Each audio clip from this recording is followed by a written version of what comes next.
Hello and welcome to Do It Yourself channel. Today I will show you where to find the option and how to allow applications to show our notifications bubbles in Motorola Edge 15 Neo phone. So where to look for this feature and how to enable it.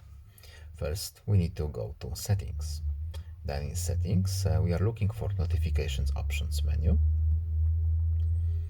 And here we have Conversations and Bubbles in this part. So bubbles, by default this option is on, but if for whatever reason it's disabled, we can turn it on back here. It's a simple on or off switch. There are no other hidden options to show you.